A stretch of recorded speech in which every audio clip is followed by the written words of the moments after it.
Ashworth Asylum, England 1892 to 1894. These letters were discovered in 1987 during the demolition of Ashworth Asylum, hidden within a hollow space in the eastern wing's walls. Written by Eleanor Blackwood to her sister Charlotte, none were ever sent. Eleanor's story represents the silent scream of countless women unjustly confined under the diagnosis of hysteria during the Victorian era. Ashworth Asylum, England, 1892 to 1894. March 12, 1892. Blackwood Manor, Hampshire. My dearest Charlotte, I know I shall never send this letter. Perhaps that is precisely why I am writing it.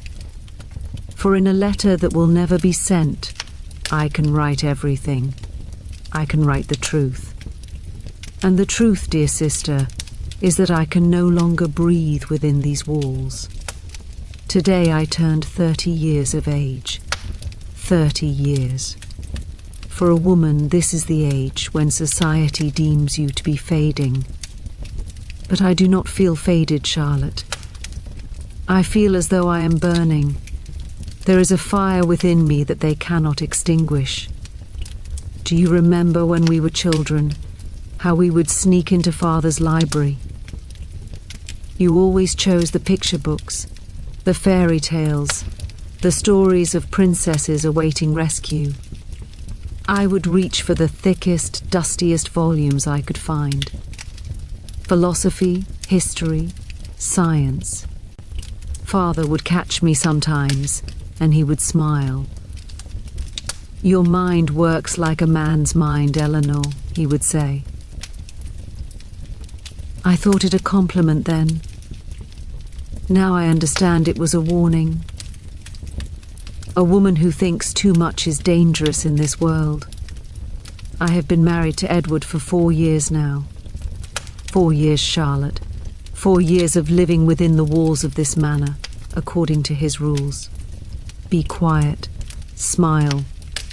Serve tea to guests. Do needlework. Play the piano, but not too well, for it unsettles the men. Read books, but nothing too heavy. Never speak your opinions, especially regarding politics.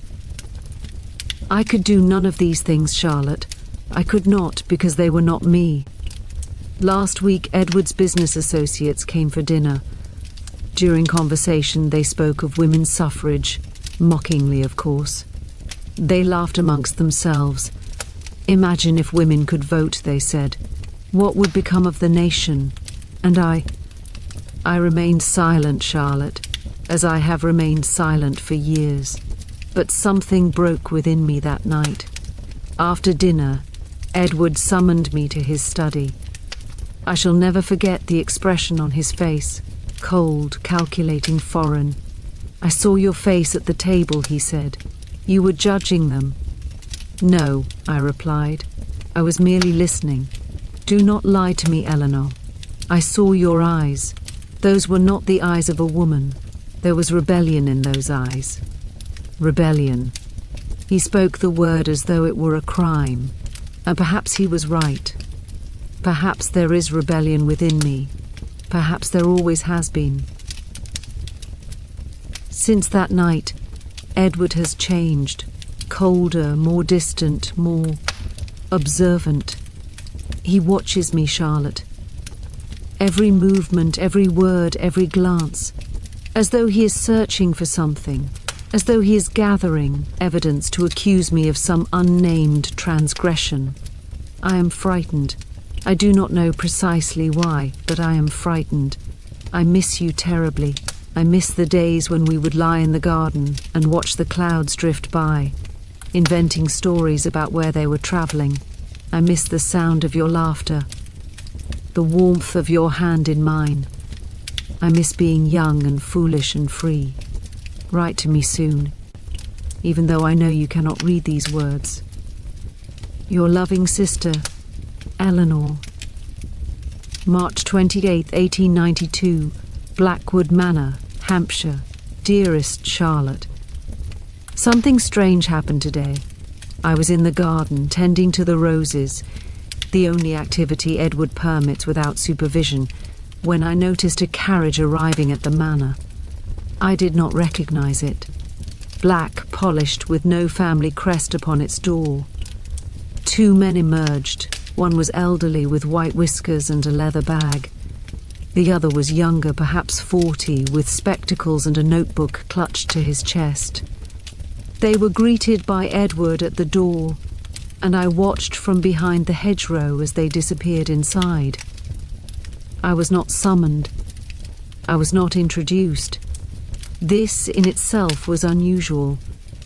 Edward takes great pride in displaying me to guests, like a painting or a piece of fine china. My wife, he says, is accomplished in music and needlework. He never mentions that I speak French and German, that I have read Homer in the original Greek, that I once dreamed of attending university.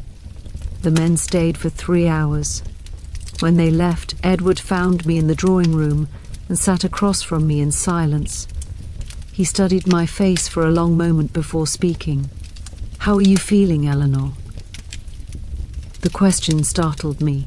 He has not asked about my feelings in years. "I am well," I said carefully.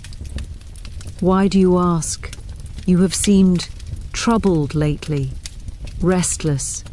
I worry for your health." "My health is perfectly fine."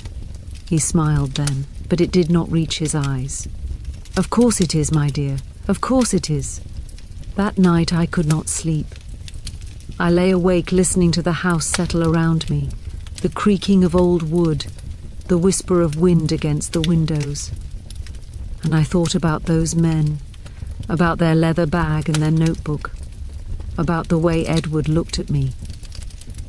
I have a terrible feeling, Charlotte, a feeling that something is being planned, something that involves me. I must be careful. I must be very, very careful. Your sister, Eleanor. April 15th, 1892, Blackwood Manor, Hampshire, Charlotte. I have discovered something I was never meant to find. Last night, Edward attended a dinner in London. He was to stay overnight, returning this morning. For the first time in months, I was alone in the house, truly alone save for the servants. I could not resist Charlotte. The curiosity that has always been my greatest flaw drove me to his study. The door was locked, as always, but I remembered something from our childhood. Do you recall how Father's study had the same lock, and how we discovered that a hairpin, twisted just so, could open it? The lock yielded. The door swung open, and I stepped into a room I had never been permitted to enter. His desk was covered in papers, letters, documents, ledgers. I did not know what I was looking for, but I knew I would recognize it when I found it. And I did. Tucked beneath a stack of business correspondence, I found a letter. It was from a Dr. Reginald Hartley of Ashworth Asylum. The words swam before my eyes as I read them. Dear Mr. Blackwood, following our consultation on the 28th of March, I am writing to confirm my preliminary assessment, based on your detailed account of Mrs. Blackwood's behaviour, her intellectual pretensions, her emotional volatility, her resistance to wifely duties, and her increasingly erratic temperament. I believe she may indeed be suffering from a severe case of hysteria. As we discussed, this condition, if left untreated, can progress to full madness. The female mind is simply not equipped to handle the strain of excessive thought and emotion. I recommend a period of rest and treatment at Ashworth Asylum, where we specialize in such cases. I shall await your decision regarding the commitment papers. Yours faithfully, Dr. Reginald Hartley. My hands trembled so violently that I nearly dropped the letter. Commitment papers. Asylum. Hysteria. He means to have me locked away, Charlotte. My own husband means to declare me mad and dispose of me in an asylum. I searched further and found more. Letters from Edward to the doctor, describing my symptoms in elaborate detail. My love of reading, evidence of an overstimulated mind. My opinions on politics, proof of unfeminine aggression. My reluctance in the bedroom, a clear sign of sexual dysfunction. My tears when I learned I could not bear children, hysteria in its purest form. Every moment of our marriage, every private conversation, every vulnerable confession, he has twisted them all into evidence of my supposed madness. I am not mad, Charlotte. I am not. I am a woman who thinks, who feels, who dreams of more than needlework and tea parties. Is that madness? Is that worthy of imprisonment? I do not know what to do. I cannot confront him. He would only accelerate his plans. I cannot flee. Where would I go? A woman alone, without money, without connections, is nothing in this world. I am trapped, Charlotte. Trapped in a cage of my own marriage, and the walls are closing in. Pray for me, sister. Pray that I find a way out. Your desperate Eleanor. May 3rd, 1892. Blackwood Manor, Hampshire. Dearest Charlotte, I have been playing a role. The role of the perfect wife, the docile woman, the creature Edward wishes me to be. I smile at breakfast. I compliment his business acumen. I sit quietly with my needlework while he reads the newspaper. I have even feigned headaches to avoid conversation, knowing that silence is safer than speech. It is exhausting, this performance. Every moment I must monitor my expressions, my words, my very thoughts. I catch myself before I reach for a book that might be deemed too intellectual. I swallow my opinions like bitter medicine. I have become a ghost of myself, haunting my own life. But it is working, Charlotte. Edward seems pleased. He has commented on my improvement, on how much calmer I seem.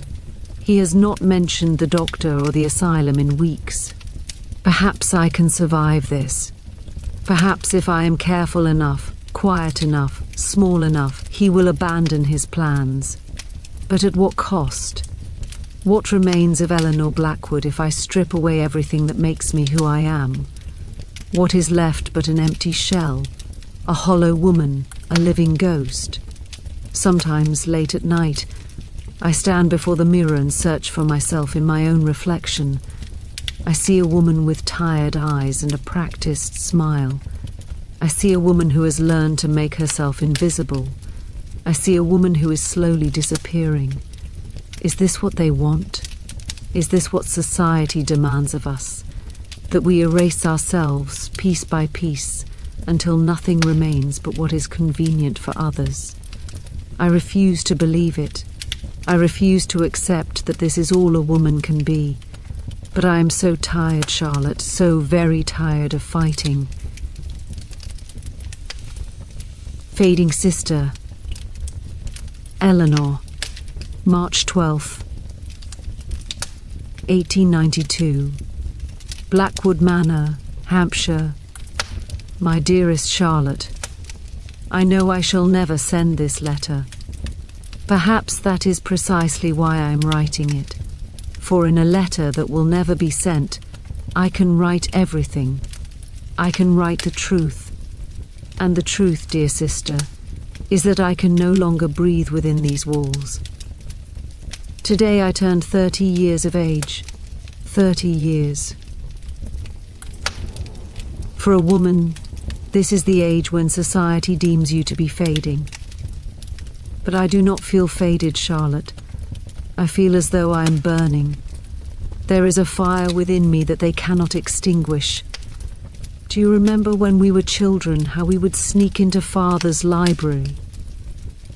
You always chose the picture books, the fairy tales, the stories of princesses awaiting rescue. I would reach for the thickest, dustiest volumes I could find. philosophy, history, science. Father would catch me sometimes and he would smile. "Your mind works like a man's mind, Eleanor," he would say. I thought it a compliment then. Now I understand it was a warning. A woman who thinks too much is dangerous in this world. I have been married to Edward for 4 years now. 4 years, Charlotte.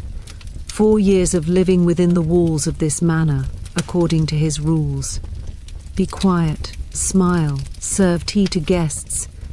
Do needlework, play the piano but not too well for it unsettles the men. Read books but nothing too heavy. Never speak your opinions, especially regarding politics. I could do none of these things, Charlotte. I could not because they were not me. Last week, Edward's business associates came for dinner. During conversation, they spoke of women's suffrage, mockingly of course. They laughed amongst themselves. Imagine if women could vote, they said. What would become of the nation? And I remained silent, Charlotte, as I have remained silent for years. But something broke within me that night. After dinner, Edward summoned me to his study. I shall never forget the expression on his face. Cold, calculating, foreign. "I saw your face at the table," he said. "You were judging them." "No," I replied. "I was merely listening." "Do not lie to me, Eleanor. I saw your eyes. Those were not the eyes of a woman. There was rebellion in those eyes. Rebellion." He spoke the word as though it were a crime. And perhaps he was right. Perhaps there is rebellion within me. Perhaps there always has been. Since that night, Edward has changed. Colder, more distant, more observant. He watches me, Charlotte. Every movement, every word, every glance, as though he is searching for something, as though he is gathering evidence to accuse me of some unnamed transgression. I am frightened. I do not know precisely why, but I am frightened. I miss you terribly. I miss the days when we would lie in the garden and watch the clouds drift by, inventing stories about where they were traveling. I miss the sound of your laughter, the warmth of your hand in mine. I miss being young and foolish and free. Write to me soon, even though I know you cannot read these words. Your loving sister, Eleanor. March 28, 1892, Blackwood Manor, Hampshire. Dearest Charlotte, something strange happened today. I was in the garden, tending to the roses, the only activity Edward permits without supervision, when I noticed a carriage arriving at the manor. I did not recognize it. Black, polished, with no family crest upon its door. 2 men emerged. One was elderly, with white whiskers and a leather bag. The other was younger, perhaps 40, with spectacles and a notebook clutched to his chest. They were greeted by Edward at the door, and I watched from behind the hedgerow as they disappeared inside. I was not summoned. I was not introduced. This in itself was unusual. Edward takes great pride in displaying me to guests, like a painting or a piece of fine china. My wife, he says, is accomplished in music and needlework. He never mentions that I speak French and German, that I have read Homer in the original Greek, that I once dreamed of attending university. The men stayed for 3 hours. When they left, Edward found me in the drawing room and sat across from me in silence. He studied my face for a long moment before speaking. "How are you feeling, Eleanor?" The question startled me. He has not asked about my feelings in years. "I am well," I said carefully. "Why do you ask?" "You have seemed troubled lately, restless. I worry for your health. My health is perfectly fine." he smiled then, but it did not reach his eyes. Of course it is, my dear, of course it is. That night I could not sleep. I lay awake listening to the house settle around me, the creaking of old wood, the whisper of wind against the windows. And I thought about those men, about their leather bag and their notebook, about the way Edward looked at me. I have a terrible feeling, Charlotte. A feeling that something is being planned, something that involves me. I must be careful. I must be very, very careful. Your sister, Eleanor. April 15th, 1892. Blackwood Manor, Hampshire, Charlotte. I have discovered something I was never meant to find. Last night, Edward attended a dinner in London. He was to stay overnight, returning this morning. For the first time in months, I was alone in the house. Truly alone, save for the servants. I could not resist, Charlotte. The curiosity that has always been my greatest flaw drove me to his study. The door was locked, as always, but I remembered something from our childhood. Do you recall how Father's study had the same lock, and how we discovered that a hairpin twisted just so could open it? The lock yielded, the door swung open, and I stepped into a room I had never been permitted to enter. His desk was covered in papers, letters, documents, ledgers. I did not know what I was looking for, but I knew I would recognize it when I found it. And I did. Tucked beneath a stack of business correspondence, I found a letter. It was from a Dr. Reginald Hartley of Ashworth Asylum. The words swam before my eyes as I read them.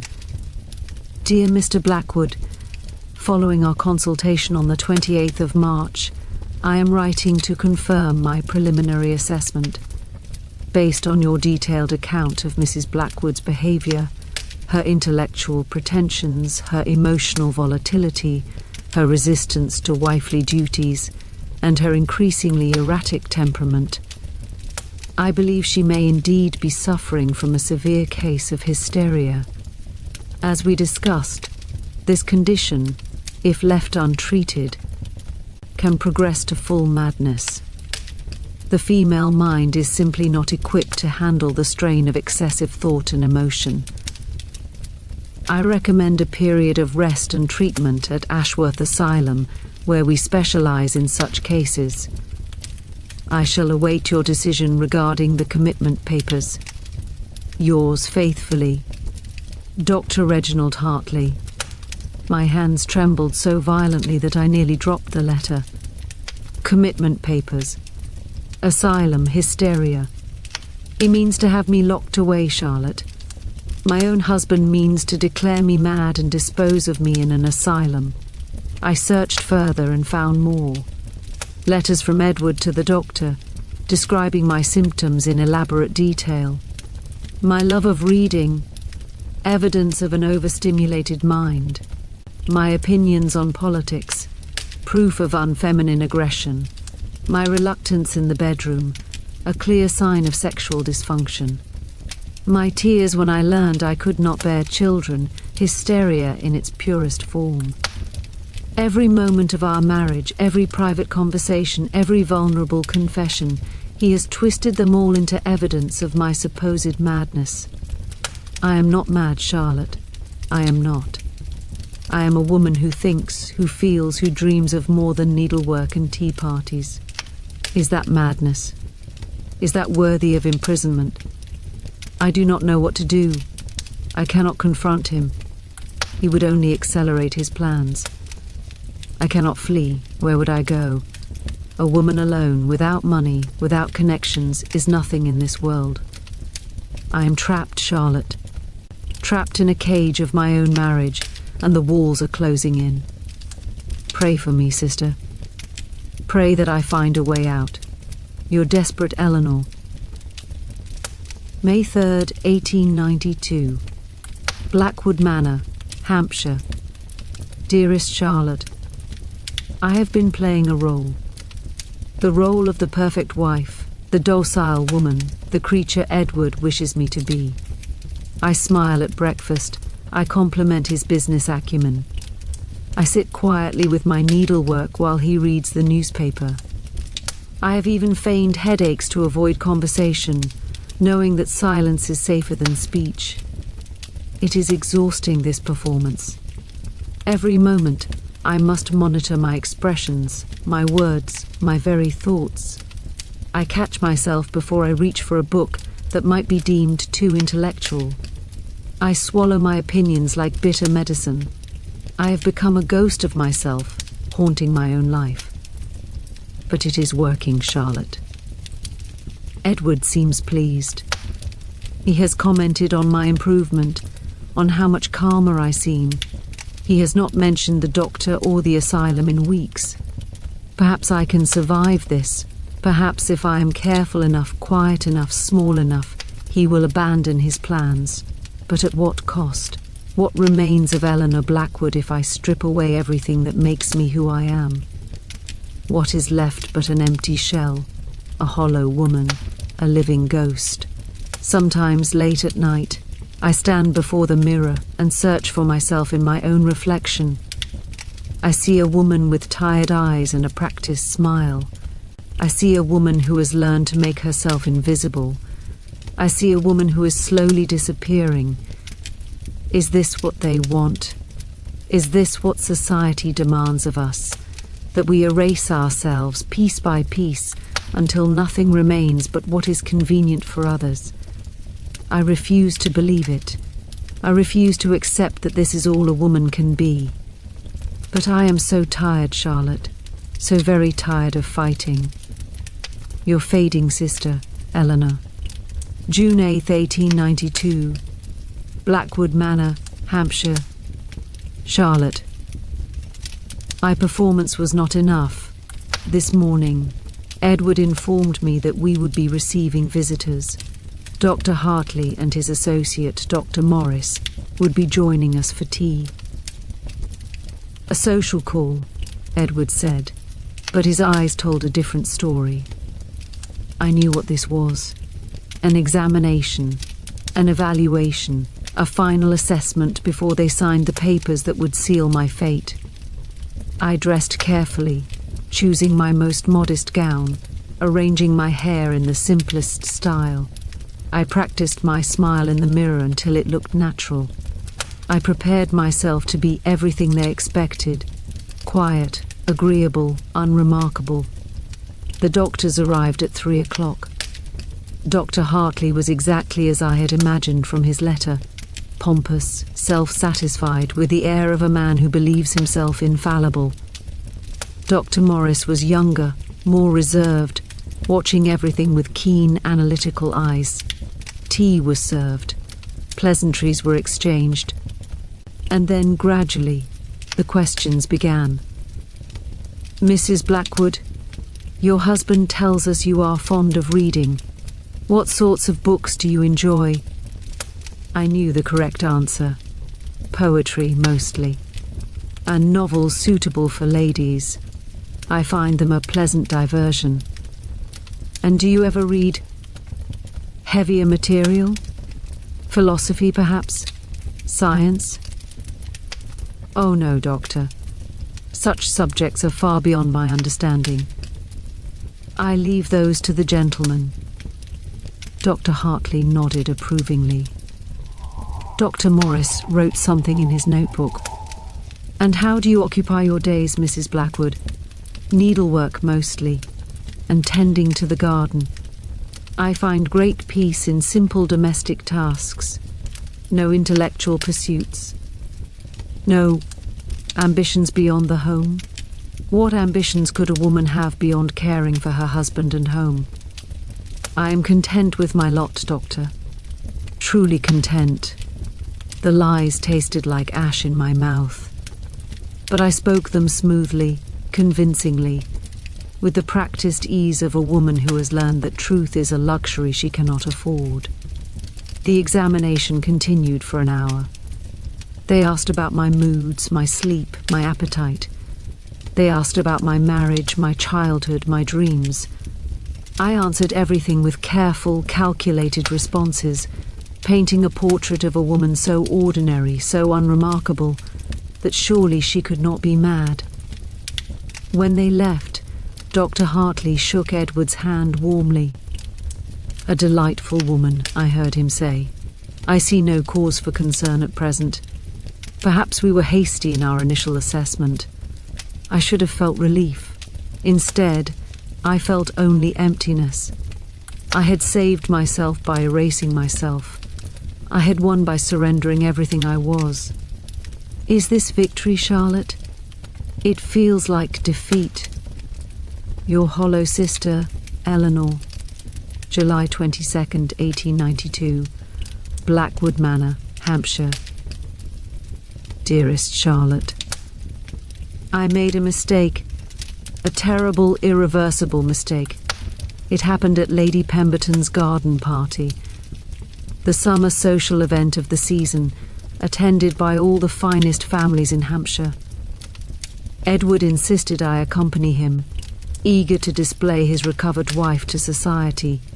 For hours I played my role perfectly. I smiled, I nodded, I spoke only when spoken to. I complimented the ladies on their gowns, and agreed with the gentlemen on matters I knew nothing about. I was invisible, unremarkable, safe.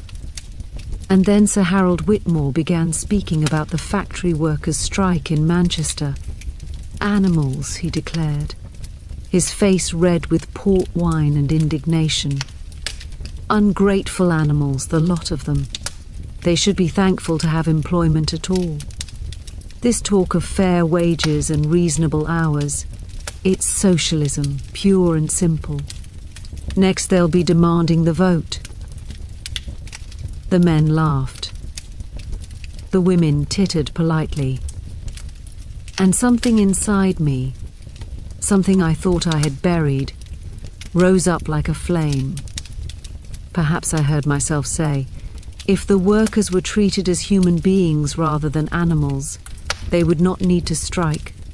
Silence. Absolute deafening silence. Every eye turned to me. Sir Harold's face purpled with outrage. Edward's expression... I cannot describe Edward's expression, Charlotte. It was beyond anger, beyond fury. It was the look of a man watching his carefully constructed world crumble. "My wife is unwell," Edward said quickly, gripping my arm with bruising force. "The heat has affected her. Please excuse us." He dragged me to the carriage. He did not speak during the entire journey home. He did not need to. His silence said everything. When we arrived at the manor, he finally turned to me. His voice was calm, controlled, terrifying. "You have made your choice, Eleanor. Now you will live with the consequences." He locked me in my room. "I have been here for 3 days now. Food is brought by a servant who will not meet my eyes." I hear Edward's voice downstairs, speaking with visitors I cannot see. "I know what is coming, Charlotte. I know, and I am powerless to stop it. I should have stayed silent. I should have swallowed my words like I have swallowed so many others. But I could not. In that moment, I could not be anyone other than who I am. And now I will pay the price. If these are my last letters as a free woman, know that I do not regret speaking the truth. I regret only that the truth is so dangerous for women like us. I love you, Charlotte. Whatever happens, remember that I love you. Your sister, Eleanor. August 1st, 1892. Blackwood Manor, Hampshire. Charlotte. They came for me this morning. I was still in my nightgown when the door opened. Edward stood there with Dr. Hartley and 2 large men I did not recognize. Attendants, I would later learn. From the asylum. "Mrs. Blackwood," Dr. Hartley said, his voice dripping with false sympathy. "I'm afraid your condition has deteriorated significantly. For your own safety and the safety of others, you must be placed under professional care. I am not mad, I said. My voice was steady, though my heart was racing. I am not mad, and you know it. This denial is itself a symptom, the doctor replied, shaking his head sadly. The hysteric never recognizes her own illness. It is the nature of the disease. I looked at Edward, my husband, the man who had promised to love and protect me. Edward, please, you know this is wrong. You know I am not ill. He would not meet my eyes. It is for the best, Eleanor. You will thank me when you are well again. They did not allow me to dress properly. They did not allow me to pack my belongings. They did not allow me to say goodbye to the servants who had been kind to me, to the garden I had tended, to the life I had known. They put me in the carriage, the same black carriage I had seen months ago, and drove me away from everything I had ever known.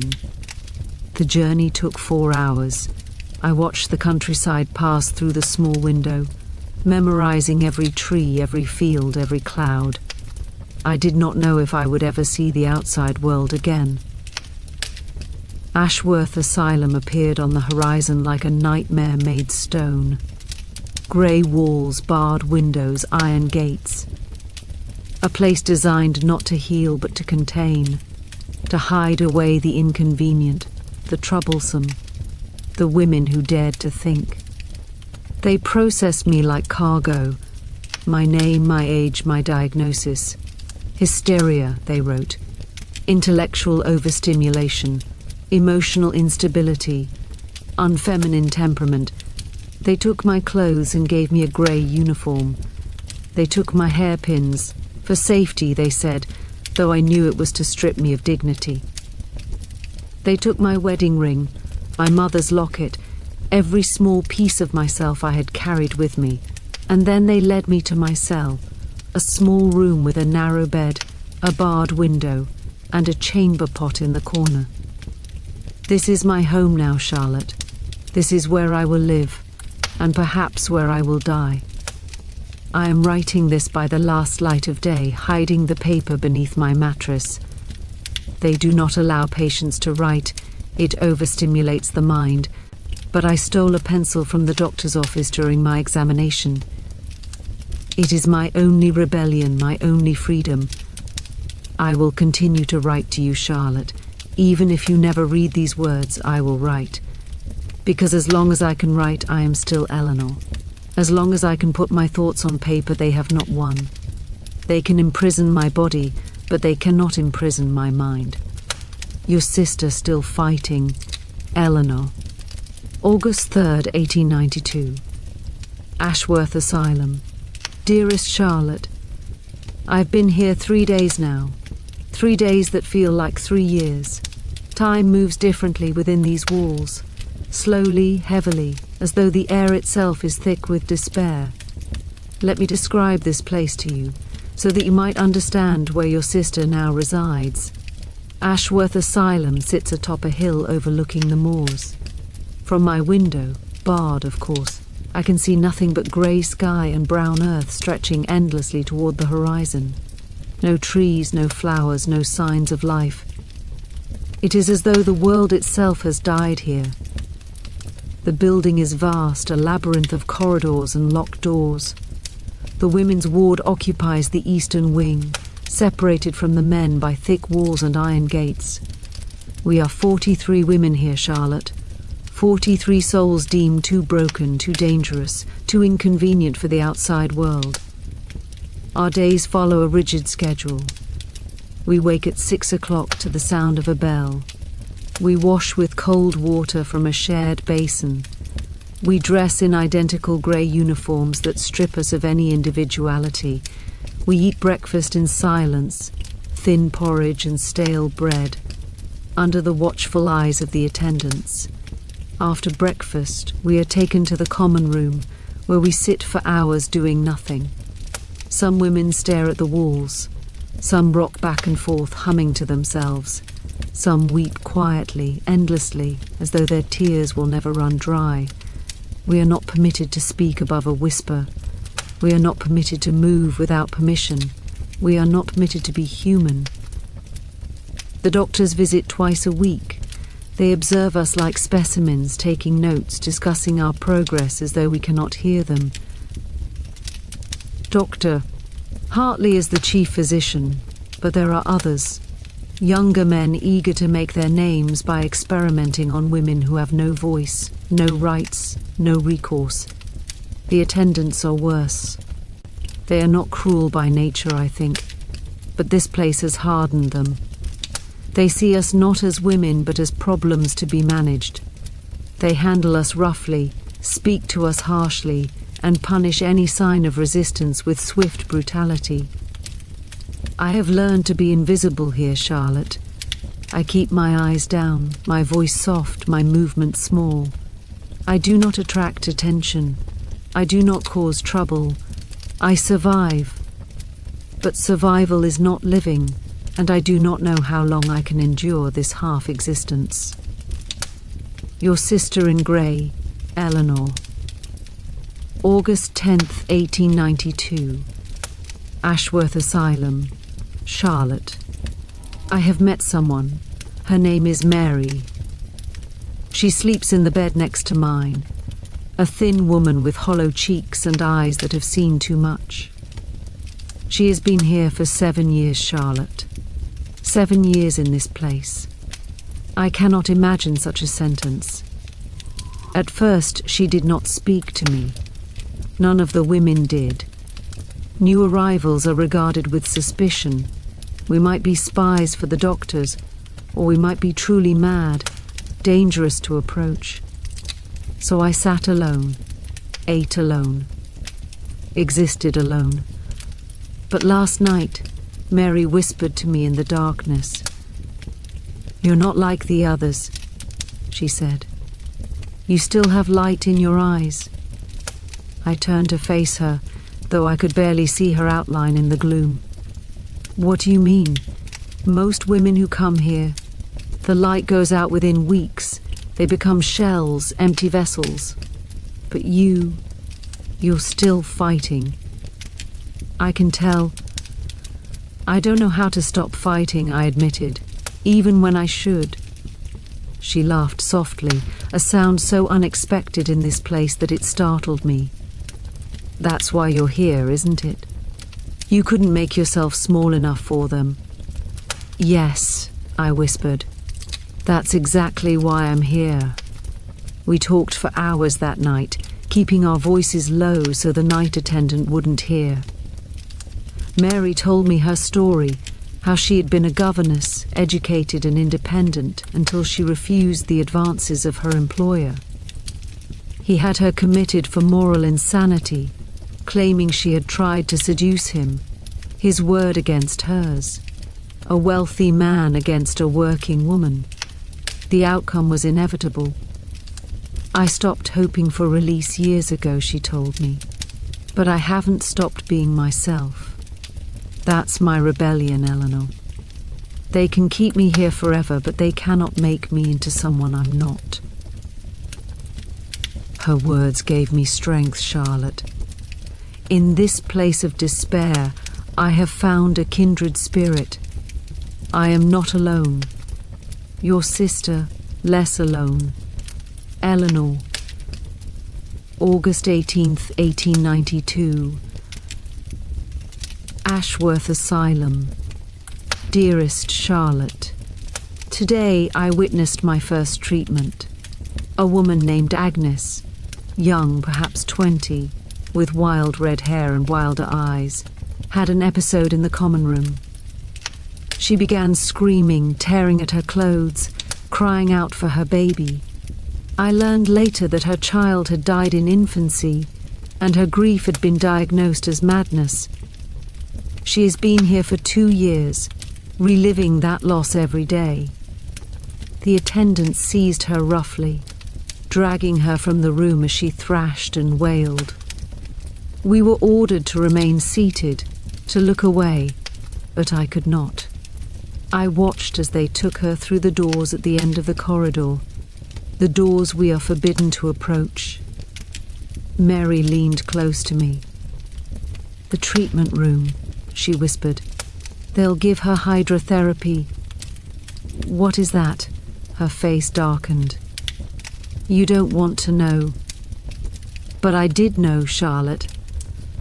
I had read about it in one of Father's medical journals years ago. Hydrotherapy, the use of water to calm hysterical patients. Cold baths that last for hours. Wet sheets wrapped tightly around the body until the patient cannot move. High-pressure hoses aimed at the most sensitive areas. They call it treatment. It is torture. Agnes was returned to the ward that evening, shivering and silent. The wildness had left her eyes, replaced by something worse, emptiness. She did not speak for 3 days afterward. She simply sat and stared at nothing, a broken doll discarded in the corner. I am terrified, Charlotte, terrified that one day they will take me through those doors, terrified of what I might become on the other side. Mary says the key is to never give them a reason, never raise your voice, never show emotion, never be anything other than perfectly, impossibly calm. But how can I be calm when I am surrounded by such cruelty? How can I be silent when every instinct screams at me to fight? I am learning, Charlotte, learning to bury myself so deep that they cannot reach me, learning to become the ghost they want me to be. I hate what I am becoming, but I hate the alternative more. Your frightened sister, Eleanor. August 29th, 1892. Ashworth Asylum, Charlotte. I have been here nearly a month now. It feels like a lifetime. The days blur together, each one identical to the last. Wake, wash, eat, sit, eat, sit, eat, sleep. Repeat, repeat. There's no variation, no stimulation, no reason to distinguish one day from another. I have begun marking the passage of time by scratching small lines into the wall beside my bed, hidden behind the frame. 28 lines now, 28 days of my life stolen. I think constantly of you, Charlotte, of our childhood, our parents, our home. I replay memories in my mind like scenes from a play, examining every detail, every word, every sensation. The smell of mother's perfume, the sound of father's laughter, the warmth of summer afternoons in the garden, when we would lie in the grass and dream of our futures.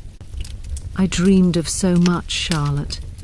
I dreamed of traveling the world, of seeing the pyramids of Egypt and the canals of Venice.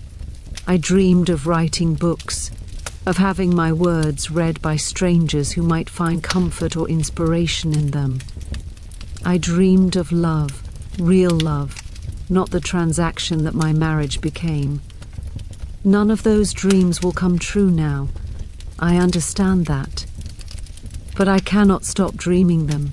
They are all I have left. Mary has become my anchor in this place. We whisper to each other at night, sharing stories, sharing memories, sharing the small pieces of ourselves that we have managed to preserve. She tells me about her students, the children she taught before her imprisonment. She speaks of them with such love, such pride. They were my children, she says, the only ones I'll ever have. I told her about you, Charlotte, about our bond, our secrets, our sisterhood. I told her how you married young and moved to Scotland, how we write letters every month, how I miss you more than words can express. She sounds lovely, Mary said. Hold on to her, Eleanor. Hold on to everyone you love, even if only in your mind. They cannot take your memories. They cannot take your love. She is right. They have taken my freedom, my dignity, my future. But they cannot take you from me, Charlotte.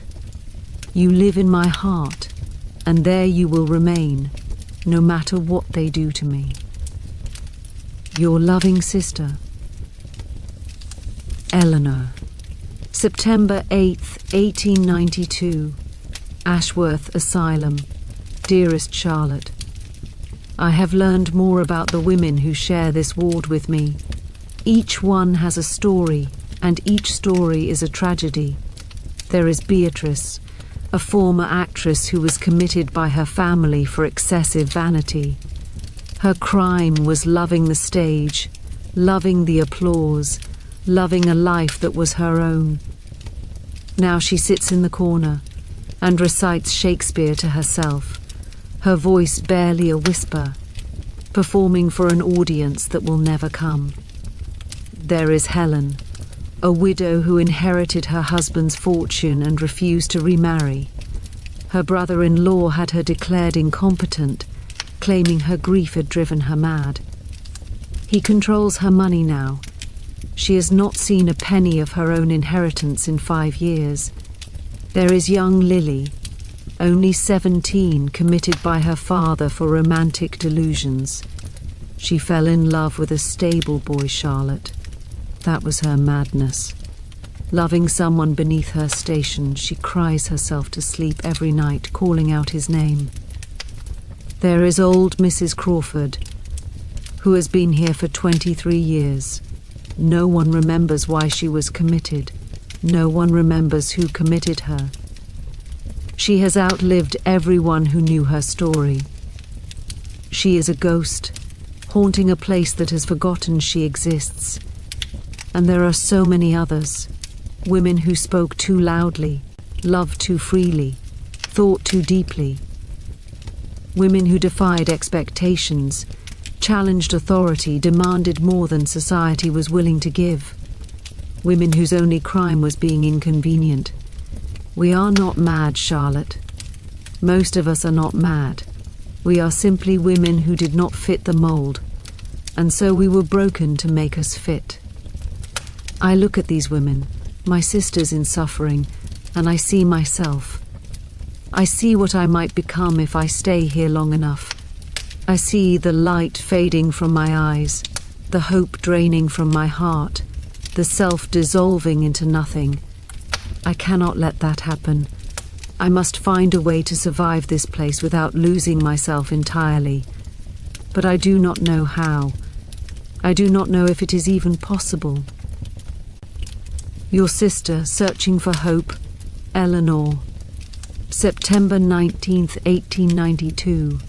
Ashworth Asylum. Charlotte. Dr. Hartley examined me today. It was my first formal evaluation since arriving at Ashworth. I was taken to his office, a comfortable room filled with books and leather furniture, so different from the cold austerity of the ward. He sat behind a massive desk, studying me with those cold, clinical eyes. Mrs. Blackwood, he began, how are you finding your stay with us? I wanted to scream. I wanted to overturn his desk and shatter his windows and tell him exactly what I thought of his treatment and his care. But I remembered Mary's words. Never give them a reason. I am grateful for the rest, Doctor, I said, my voice steady. I believe I am improving. Excellent, excellent. He made a note in his ledger. And your thoughts? Are they calmer now? Less agitated? Much calmer, Doctor. I find I have little desire to read or discuss intellectual matters. I prefer quiet contemplation. He smiled, pleased with my performance. This is very encouraging, Mrs. Blackwood. Very encouraging indeed. The treatment is working. The treatment. As though sitting in a grey room staring at grey walls is medicine. As though stripping a woman of everything that makes her human is healing.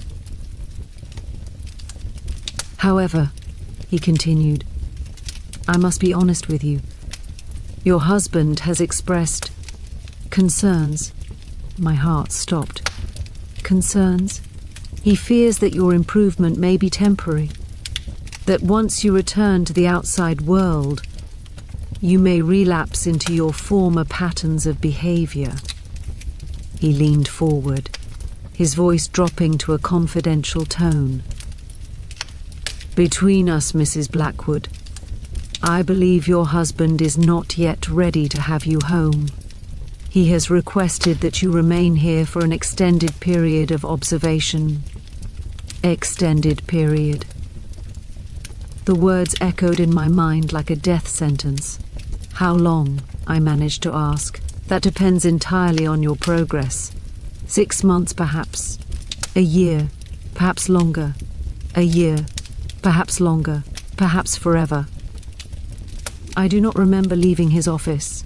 I do not remember walking back to the ward. I only remember finding myself in my bed, staring at the ceiling, feeling something inside me crack and splinter. Edward does not want me back, Charlotte. He never intended to bring me home. This place is not a hospital, it is a tomb, and I have been buried alive. Your entombed sister, Eleanor. September 30th, 1892. Ashworth Asylum. Dearest Charlotte. Mary found me crying last night. I had tried to be silent, pressing my face into the thin pillow, but she heard me anyway. She always hears. She climbed into my narrow bed and held me, her thin arms surprisingly strong. She did not speak, did not offer empty comfort or false hope. She simply held me while I wept, her hand stroking my hair like Mother used to do when we were children. When my tears finally subsided, she whispered, "Tell me." So I told her. About Dr. Hartley's words, about Edward's betrayal, about the endless sentence stretching before me. I told her that I had lost hope, that I could not see a future, that I wanted to simply stop existing. She listened without interruption, and when I finished, she said something I will never forget. "Eleanor, I have been here for 7 years. 7 years of grey walls and cold water, and doctors who see me as less than human. 7 years of watching women arrive with hope in their eyes and leave as empty shells, or not leave at all. I have seen things in this place that would break most people. And yes, there were times when I wanted to stop existing too." She paused, her voice catching. "But I am still here, still myself, still Mary. Do you know why?" I shook my head. "Because I refuse to let them win. Every day I wake up and choose to remember who I am, a teacher, a reader, a woman with thoughts and dreams, and a soul that belongs to no one but me. Every day I choose to find one small moment of beauty, even in this ugly place. A shaft of sunlight through the window, a kind word from another patient, a memory of a student's smile. These small things, they are my resistance, they are how I survive." She took my face in her hands, forcing me to meet her eyes. "You must find your own resistance, Eleanor. Your own small rebellions, your own reasons to keep being yourself. Because if you give up, if you let them hollow you out, then they have won. And I will not let them win, not with you." I cried again then, but differently. Not tears of despair, but tears of gratitude for Mary, for her strength, for the reminder that even in the darkest places, there is light to be found. I will find my resistance, Charlotte. I will find my reasons. I will survive this place, and I will remain Eleanor Blackwood until my last breath. This I swear to you. Your sister still fighting. Eleanor. October 7th, 1892. Ashworth Asylum. Charlotte. They have begun my treatment in earnest. It started 3 days ago. I was summoned to Dr. Hartley's office, where he informed me that my progress had stalled. Despite my calm demeanor, he claimed to detect underlying agitation and suppressed hysteria. He recommended a course of intensive therapy to address these hidden symptoms. I wanted to laugh at the absurdity. I have been the model patient, quiet, compliant, invisible, and still it is not enough. Still they find reasons to torment me. The first treatment was the cold bath. I was taken to a room in the basement, stripped of my clothes, and lowered into a tub of ice water. The shock of it stole my breath. Every nerve in my body screamed. I thought my heart would stop from the cold. They kept me there for 2 hours, Charlotte. 2 hours in water so cold that my lips turned blue and my body shook uncontrollably. When they finally pulled me out, I could not stand. I could not speak. I could barely think. "This will calm your nerves," the attendant said as she wrapped me in rough towels. "You'll feel much better soon." I did not feel better. I felt violated. I felt broken. I felt less human than I had ever felt in my life. But I did not cry. I did not scream. I did not give them the satisfaction of seeing me break. That night, Mary held me again as the shivering slowly subsided. "The first time is the worst," she whispered. "Your body learns to endure. Your mind learns to go elsewhere." "Where do you go?" I asked. "Home," she said simply. "I go home to the schoolroom to my students. I teach them their letters while my body suffers. I am not here, Eleanor. I am never here. I must learn this skill, Charlotte. I must learn to leave my body behind while they do their worst. I must find a place inside myself where they cannot reach me. Tomorrow they will treat me again. But tonight I am with you. Tonight I am in our garden, watching the clouds drift by, listening to your laughter. Tonight I am free. Your sister learning to escape, Eleanor." October 18th, 1892. Ashworth Asylum. Dearest Charlotte, I have discovered a small rebellion, and it has saved me. In the corner of the common room, hidden behind a broken cabinet, I found a crack in the wall. It is barely visible, just a thin line in the plaster, but when I pressed my fingers against it, a small piece crumbled away. Behind it, I discovered a hollow space, not large but enough to hide these letters. For weeks I have been keeping my writings beneath my mattress, terrified that the attendants would find them during their inspections. Now I have a safer place, a secret place, a place that is mine alone. I have also begun to write more than letters. In the long, empty hours of the day, I compose stories in my mind, tales of brave women who escape their prisons, who find love and freedom and purpose. At night, when the ward is dark and quiet, I transcribe these stories onto scraps of paper stolen from the doctor's office. It is dangerous, I know. If they caught me writing, the punishment would be severe. But I cannot stop. The words flow out of me like water from a spring, unstoppable, essential. They are my resistance, Charlotte. They are how I remain myself. Mary knows about my writing. She is the only one I trust with this secret. Sometimes, late at night, I read my stories to her in whispered fragments. She listens with closed eyes, a small smile on her lips. "You have a gift," she told me last night. a gift they cannot take from you. Promise me you will keep writing, Eleanor. Promise me you will never stop. I promised, and I intend to keep that promise no matter what. Your sister, the secret writer, Eleanor. October 29th, 1892. Ashworth Asylum. Charlotte. I have undergone a new treatment. They call it the chair. It is a device designed to spin the patient rapidly, supposedly to redistribute the blood and calm the nerves. In reality, it is a torture instrument that leaves its victims dizzy, nauseous, and disoriented for hours afterward. They strapped me in this morning, my wrists, my ankles, my forehead, all bound tightly to the wooden frame.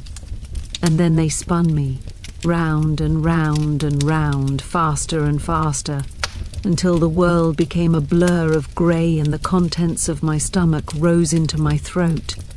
I do not know how long it lasted. Time lost all meaning. There was only the spinning, the nausea, the desperate prayer for it to stop. When they finally released me, I collapsed onto the floor and vomited. The attendants watched impassively, making notes on their clipboards. "Excellent response," one of them said. "The treatment is working. As though reducing a woman to a trembling, retching mess on the floor is progress. As though destroying her dignity is healing." I crawled back to the ward on my hands and knees, too weak to walk. Mary helped me to my bed and sat with me through the long afternoon, wiping my face with a damp cloth, whispering words of comfort. "They did this to me too," she said, "in my first year. They did everything to me. But I am still here, Eleanor, still myself. And you will be too." I want to believe her. I want to believe that I can endure this, that I can emerge from this place with my soul intact. But each treatment chips away at me, piece by piece. I feel myself becoming smaller, quieter, less. How much of me will be left when they are finished, your diminishing sister? Eleanor. November 12th, 1892. Ashworth Asylum. Dearest Charlotte, something unexpected happened today, something that has given me a fragile thread of hope. A new doctor has arrived at Ashworth. His name is Dr. William Thorne, and he is unlike any physician I have encountered here.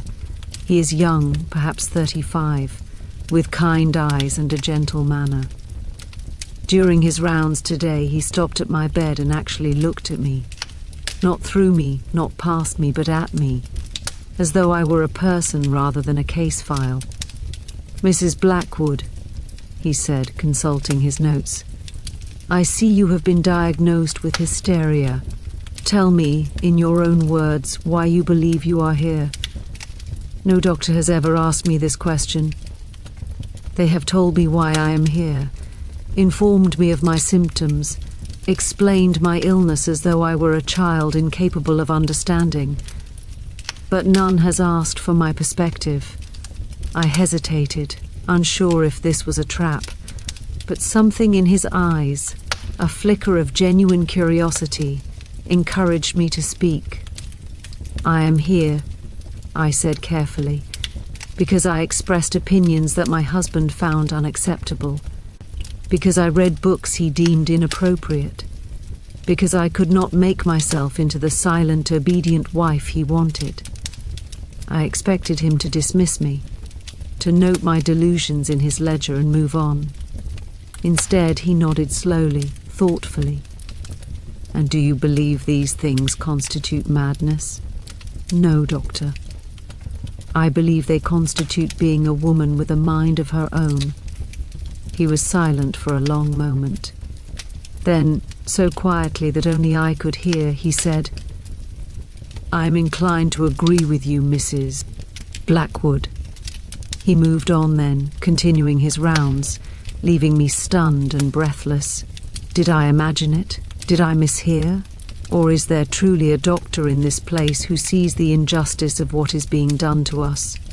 I dare not hope too much. Hope is dangerous here. But for the first time in months, I feel a small spark of something other than despair. Perhaps not all men are blind. Perhaps not all doctors are monsters. Perhaps, just perhaps, there is someone in this place who might help me. Your cautiously hopeful sister, Eleanor. November 25th, 1892. Ashworth Asylum, Charlotte. Dr. Thorne has been visiting me regularly. Not for treatment. He has in fact quietly reduced my treatment schedule, citing satisfactory progress. But for conversation. He comes to the ward in the evenings, when the other doctors have gone home and the attendants are occupied with their duties. He sits beside my bed and we talk about books, about philosophy, about the world beyond these walls. He treats me as an intellectual equal, Charlotte. He listens to my thoughts and responds with his own, engaging in the kind of discourse I have been starved of for so long. Last night he brought me a book, a small volume of poetry by Elizabeth Barrett Browning, smuggled in beneath his coat. "I thought you might enjoy this," he said, pressing it into my hands. "Hide it well." I wept, Charlotte. I wept at the simple kindness of it, at the recognition of my humanity, at the gift of words after months of silence. "Why are you doing this?" I asked him. "Why are you risking your position to help me?" He was quiet for a moment, his expression troubled. "Because what is being done here is wrong," he said finally. "I became a doctor to heal people, not to imprison them. I look at you, Blackwood, and I see a woman of intelligence and spirit who has been locked away for the crime of being herself. I cannot cure the world of its prejudices, but perhaps I can offer some small comfort to those who suffer from them. He is a good man, Charlotte, a rare man. In this place of cruelty and indifference, he is a beacon of compassion. I must be careful, of course. If Dr. Hartley discovered our conversations, the consequences would be severe for both of us. But I cannot bring myself to push him away.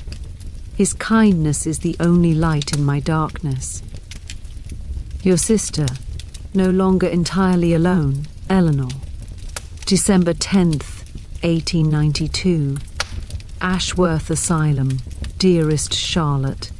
Winter has come to Ashworth, and with it, a deeper cold than any I have known. The asylum is poorly heated. The fireplaces in the common areas provide little warmth, and our ward has no fireplace at all. We sleep beneath thin blankets, shivering through the long nights, our breath forming clouds in the frigid air. 3 women have fallen ill with fever. Old Mrs. Crawford is among them. She lies in her bed, coughing and trembling, too weak to rise. The doctors have done little for her. She is old. She is forgotten. She is not worth saving in their eyes. Mary and I take turns sitting with her, holding her hand, whispering words of comfort. She rarely responds, lost in the fog of her illness, but sometimes her fingers tighten around mine, and I know she is aware of our presence. She has no one, Mary told me. No family, no friends, no one who remembers she exists. When she dies, there will be no funeral, no mourners, no marker on her grave. She will simply disappear. The thought haunts me, Charlotte. To live for 80 years and leave no trace. To die alone and unmourned, forgotten by the world. Is this what awaits me? Is this the fate of all the women in this place? I will not let it happen to Mrs. Crawford. I have begun writing down her story, the fragments she has shared over the months, the glimpses of the life she lived before Ashworth claimed her. She was a seamstress, I learned. She had a shop in London, a small but thriving business. She never married, never had children, but she had friends, customers, a community that valued her work. And then her landlord wanted her shop. He had her committed for senile dementia, seized her property, and left her to rot in this place. 23 years ago. 23 years of her life, stolen by greed. I am writing her story, Charlotte.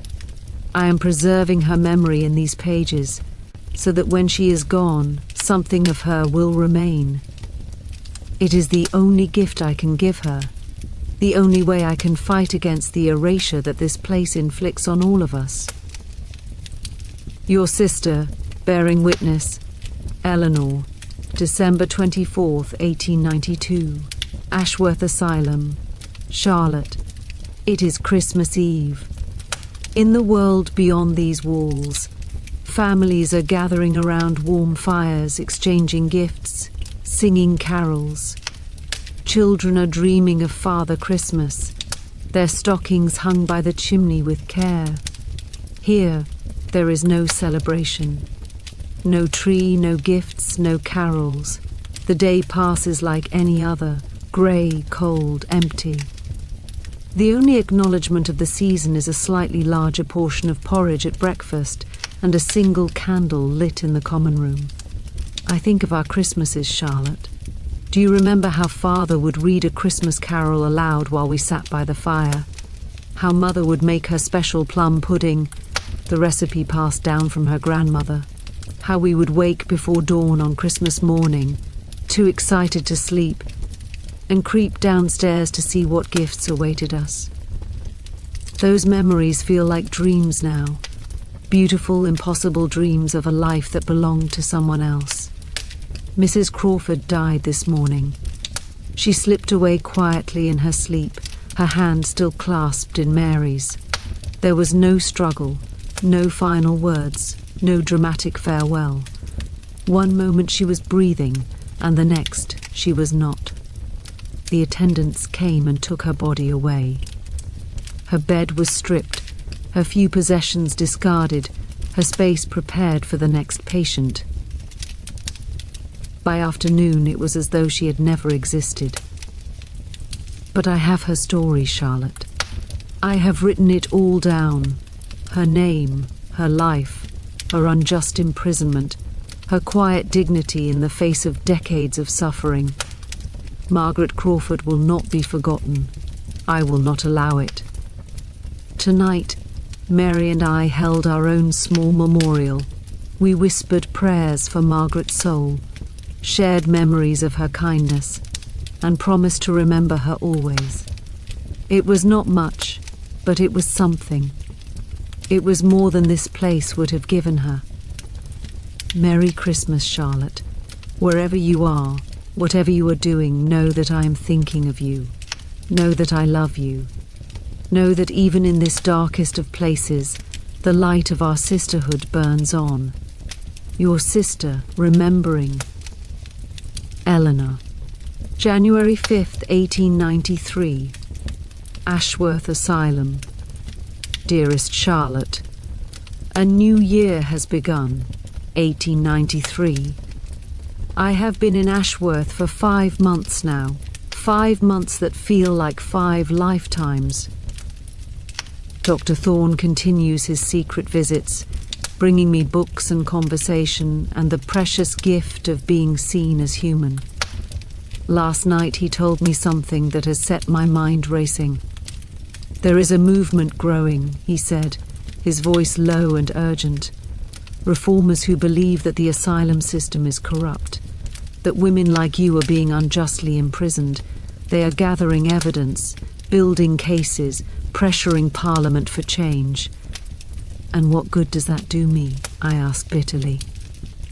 I am trapped here, forgotten by the world. No reformer knows my name. But they could, he said. If your story reached them, if they knew what was being done to you, they might be able to help. Hope flared in my chest, dangerous and intoxicating. How? How could my story reach them? He hesitated, clearly wrestling with something. I have contacts, he said finally. Friends from my university days who are involved in the reform movement. If I could smuggle your writings out of Ashworth, get them into the right hands. You would do that? You would risk everything for me? He met my eyes, and in his gaze I saw something I had not expected, something that frightened and thrilled me in equal measure. I would risk everything for you, Eleanor. I did not know how to respond. I still do not know. But I have begun to gather my writings, these letters, my stories, my accounts of the treatments and the women who suffer them. If there is even a chance that they might make a difference, I must take it. Perhaps my words can do what my body cannot. Perhaps they can set me free. Your hopeful sister, Eleanor. January 20th, 1893. Ashworth Asylum, Charlotte. I have made a new friend. Her name is Iris, and she arrived at Ashworth 3 weeks ago. She is young, only 19, with dark hair and darker eyes that hold a fierce intelligence. Her crime, like so many of ours, was being too much. Too opinionated, too independent, too unwilling to submit to the husband her father chose for her. I told him I would rather die than marry that man. She said, her voice defiant even now. So my father decided that if I would not live as he wished, I would not live at all. At least, not in the world. She reminds me of myself, Charlotte. Of the woman I was before Edward, before Ashworth, before I learned to make myself small. She has not yet been broken by this place, and I am determined to help her stay whole. Mary and I have taken her under our wing. We teach her the unwritten rules of survival, when to speak and when to stay silent, how to appear compliant while preserving her inner self, where to hide her thoughts and her treasures. We share our food when hers is taken as punishment, our blankets when hers are stripped away. We are building something here, Charlotte. A sisterhood within these walls, a network of women who support and protect each other. It is small, fragile, easily crushed by the authorities if discovered. But it is ours, and in a place where we own nothing, where we control nothing. This small community is everything. Your sister, building family, Eleanor. February 14th, 1893, Ashworth Asylum. Dearest Charlotte, today is Valentine's Day, a day for lovers, for romance, for declarations of affection. I think of Edward and I feel nothing. No love, no hate, not even anger anymore. He is simply a man who betrayed me, a chapter of my life that has closed. I do not miss him. I do not mourn our marriage. I only mourn the years I wasted trying to be what he wanted. But I think also of Dr. Thorne, William, as he has asked me to call him in our private moments, and I feel something I am afraid to name. He brought me flowers today, a small bunch of violets hidden in his medical bag, pressed into my hands when no one was watching. For you, he said simply, because you deserve beauty. I wept, Charlotte. I wept at the tenderness of it, at the risk he took, at the impossible sweetness of receiving flowers in a place designed to strip away all sweetness. I know this is dangerous. I know that whatever is growing between us can lead nowhere good. He is a doctor. I am a patient. He is free. I am imprisoned. Even if I were released tomorrow, society would never accept a union between us. The scandal would destroy us both. And yet, when he looks at me, I feel seen. When he speaks to me, I feel heard.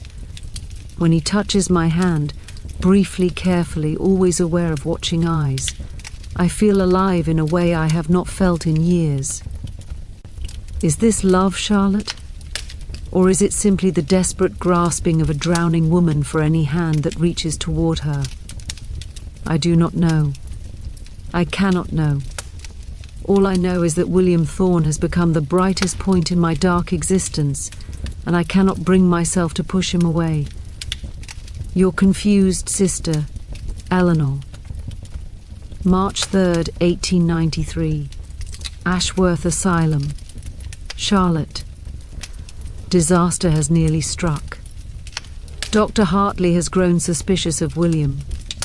He has noticed the extra time William spends on the women's ward, the improvement in my condition without corresponding treatments, the way William advocates for gentler methods in staff meetings. Yesterday, Hartley confronted William in the corridor outside our ward. I could hear their voices through the door. Hartley's sharp and accusatory. William's calm but strained. You are becoming too attached to the patients, Dr. Thorne. It is unprofessional and potentially dangerous. I am simply practicing medicine as I was trained, Dr. Hartley, with compassion and care for my patients' well-being. Compassion. Hartley spat the word like a curse. These women are ill, Dr. Thorne. They require firm treatment, not coddling. Your soft approach is undermining the discipline of this institution.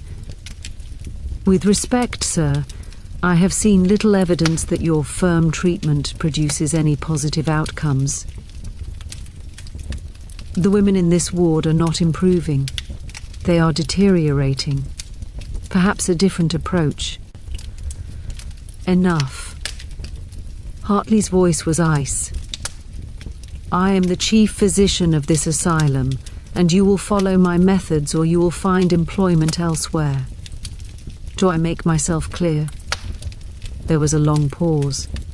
Then William's voice, quiet and controlled, perfectly clear. Dr. Hartley. Since then, William has been more careful.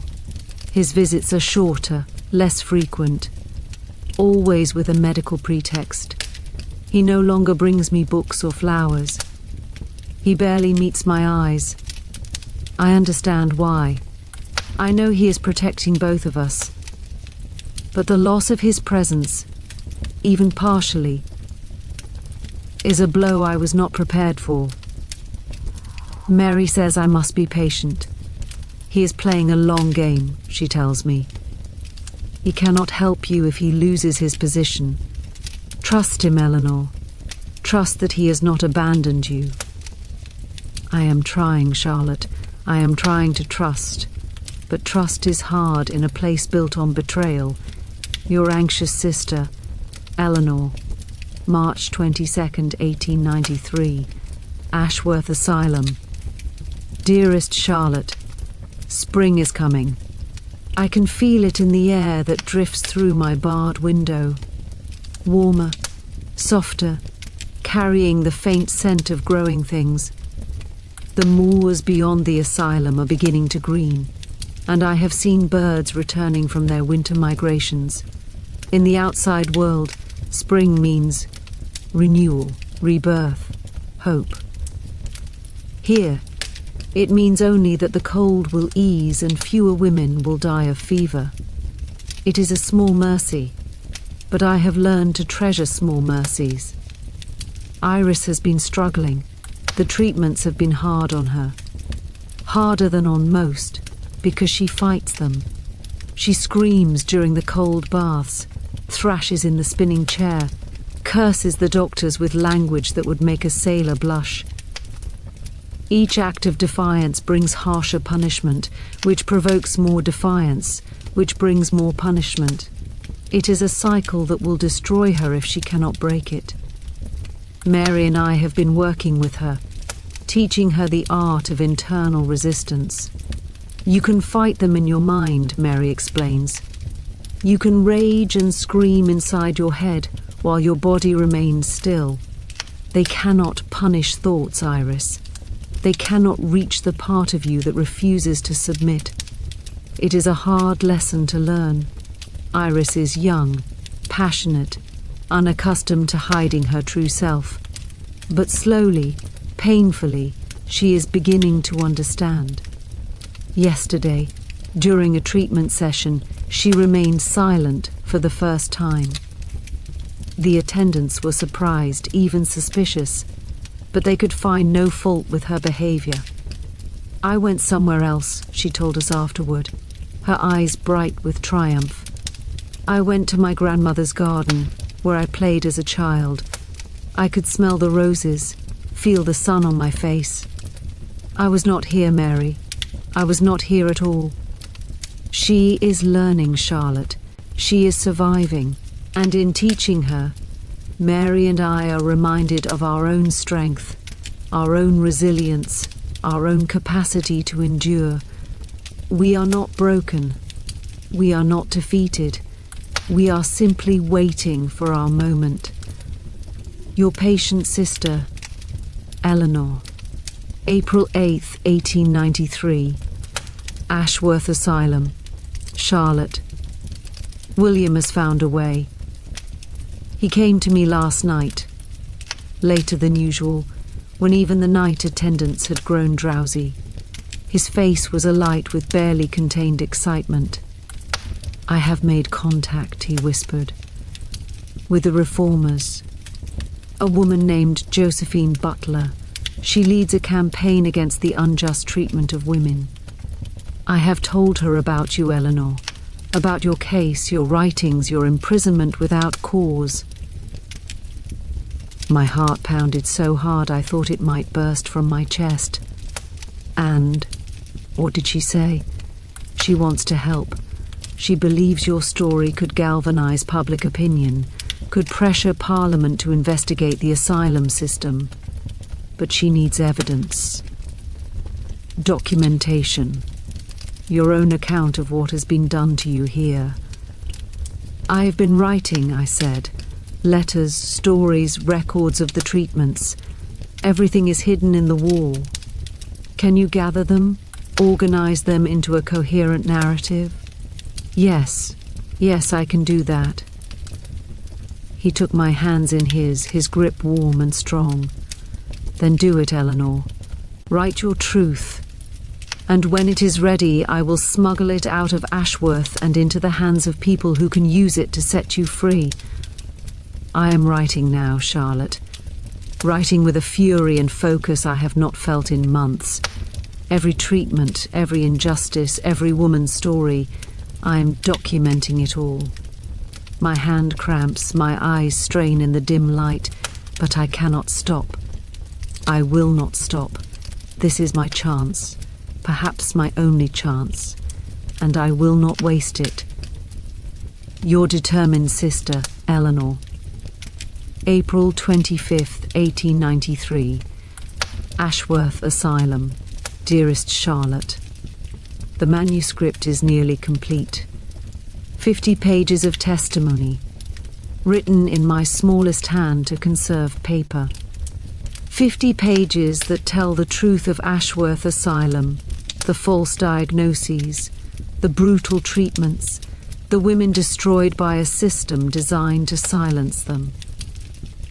I have included my own story, of course, but I have also included the stories of others. Mary, Iris, Beatrice, Helen, poor Margaret Crawford, who did not live to see this moment. Their voices deserve to be heard as much as mine. Their suffering deserves to be witnessed. William has arranged everything. Next week, during his day off, he will travel to London and deliver the manuscript to Mrs. Butler personally. She will read it, verify what she can, and then we will see. I am terrified, Charlotte. Terrified that something will go wrong, that we will be discovered, that all of this will have been for nothing. But I am also hopeful. For the first time since I entered this place, I believe that change is possible, that my words might matter, that I might somehow find my way back to the world. Mary knows about the plan. She has added her own testimony to the manuscript, her own 7 years of suffering documented in unflinching detail. "If this works," she said, "it will not just be for you, Eleanor. It will be for all of us. For every woman who has ever been silenced." She is right. This is bigger than me, bigger than any one of us.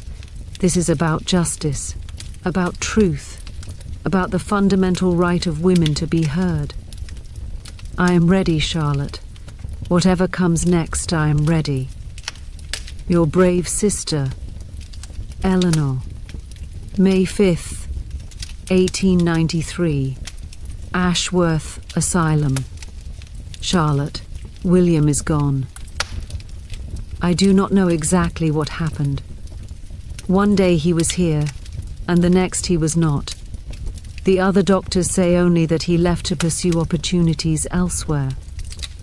But I saw Dr. Hartley's face when he made the announcement, and I know the truth.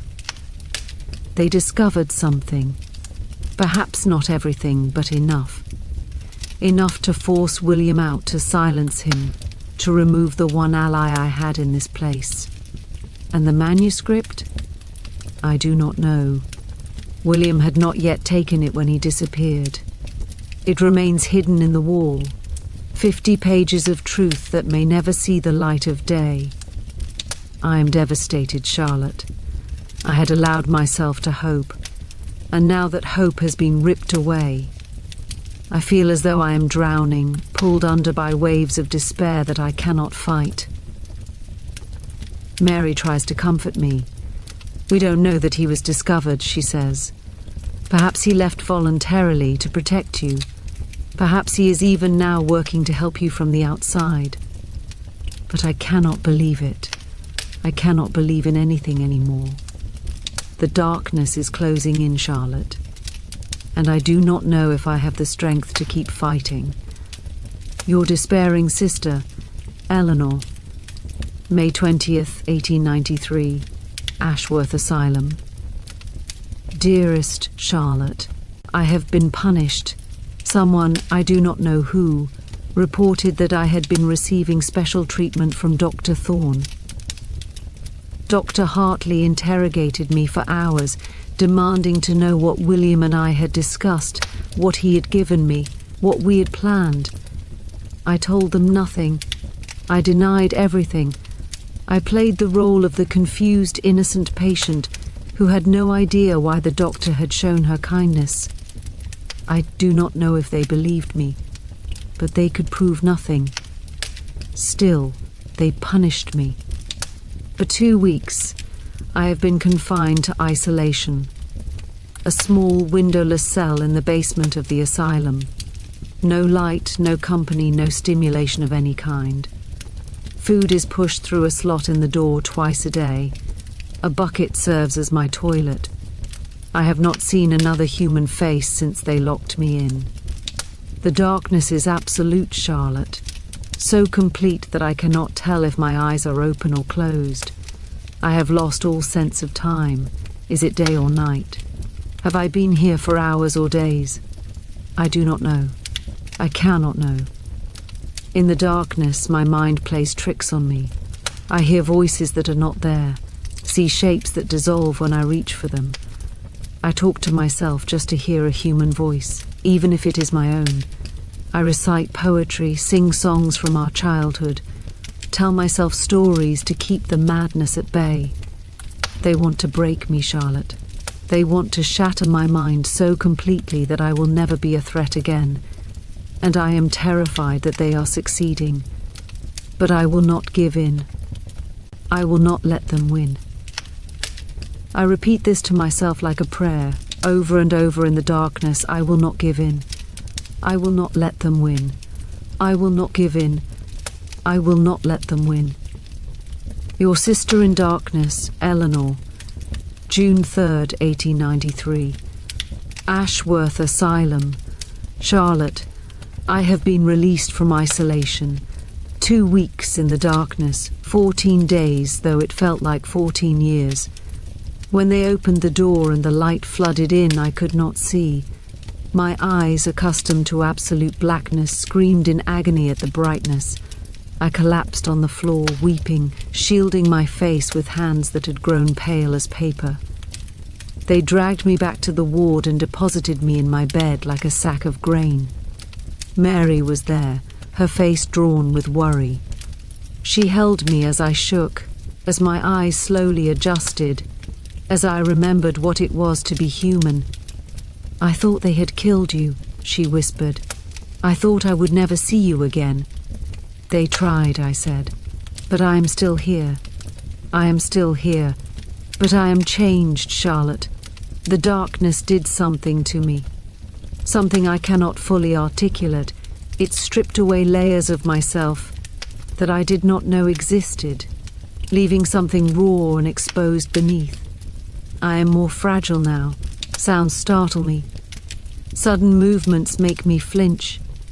I wake in the night, gasping for breath, convinced that the walls are closing in.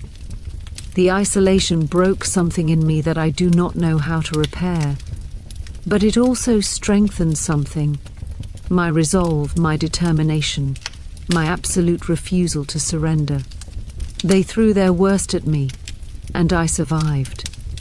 I am still Eleanor Blackwood. I am still fighting. And I will continue to fight until my last breath. Your surviving sister, Eleanor. June 28, 1893. Ashworth Asylum. Dearest Charlotte, Iris is gone. Not dead, at least I do not think so, but gone from Ashworth, taken away in the night without warning or explanation. Mary and I woke to find her bed empty, her few possessions vanished.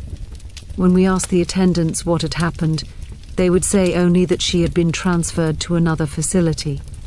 But I know the truth. I saw the men who came for her, not doctors, not attendants, but rough-looking strangers in plain clothes. I heard her screams as they dragged her from the ward, her pleas for help that went unanswered. They have taken her somewhere worse, Charlotte. Somewhere even darker than Ashworth. I have heard whispers of such places. Private asylums where wealthy families send their most troublesome members, where the treatments are more brutal and the oversight non-existent. Places where women disappear and are never heard from again. Iris fought too hard. She never learned to hide her defiance, never mastered the art of internal resistance. And now she has paid the price. I cannot stop thinking about her fierce eyes, her sharp tongue, her absolute refusal to be diminished. She was so young, Charlotte, so full of fire and potential. And now that fire has been extinguished, snuffed out by men who could not tolerate its brightness. I weep for her. I weep for all of us. I weep for a world that destroys its brightest women because it cannot control them. Your grieving sister, Eleanor. July 15th, 1893. Ashworth Asylum, Charlotte. I have made a decision. The manuscript must be delivered, with or without William's help.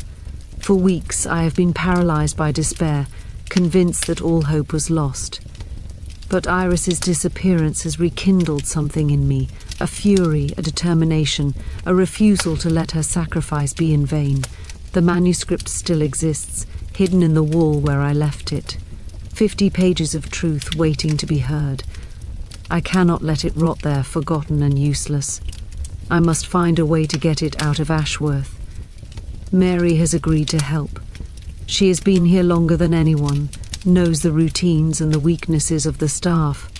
Together, we have devised a plan. Once a month, a delivery wagon comes to Ashworth bringing supplies.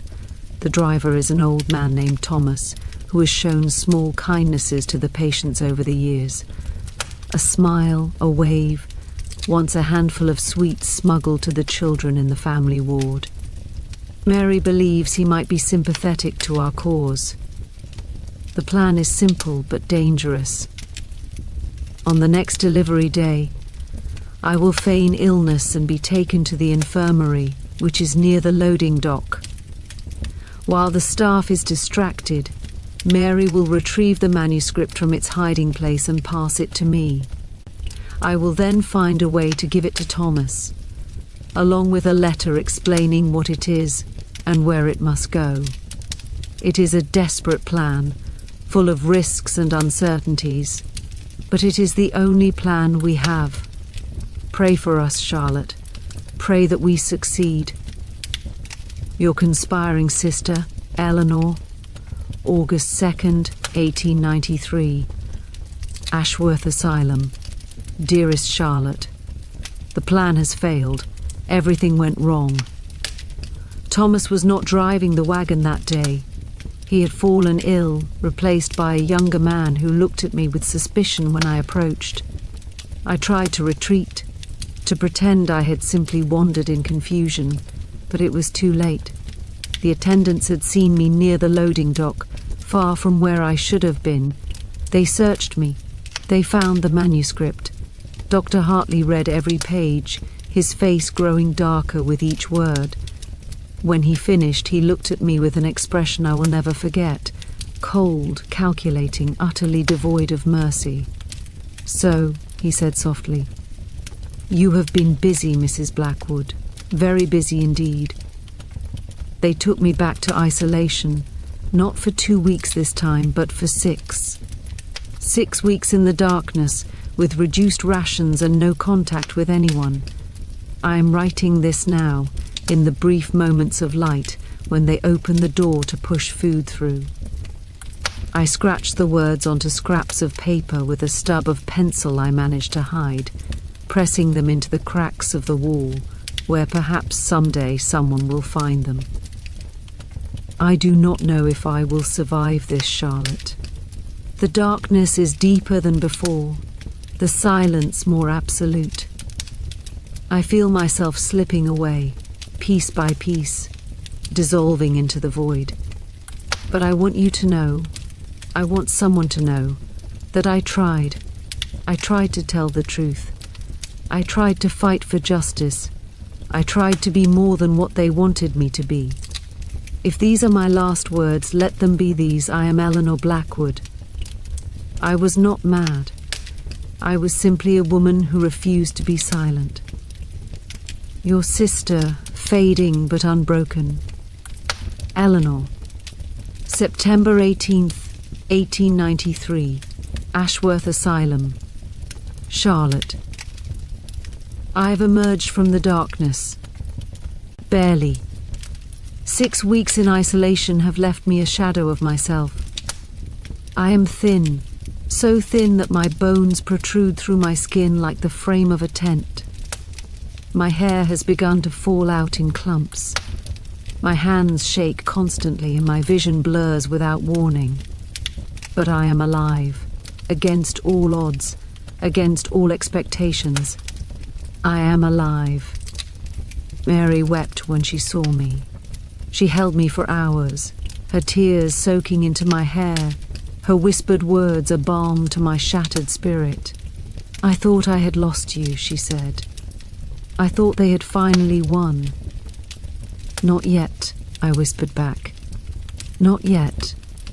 The manuscript is gone, of course. Destroyed, probably, burned in Dr. Hartley's fireplace along with all evidence of my rebellion. Months of work, dozens of women's stories reduced to ash. But the stories themselves are not gone. They live in my memory, in Mary's memory, in the memories of every woman who shared them with me. They cannot burn our minds. They cannot destroy what we carry inside us. I will write again, Charlotte. When I have recovered my strength, when I can hold a pencil without shaking, I will write it all again.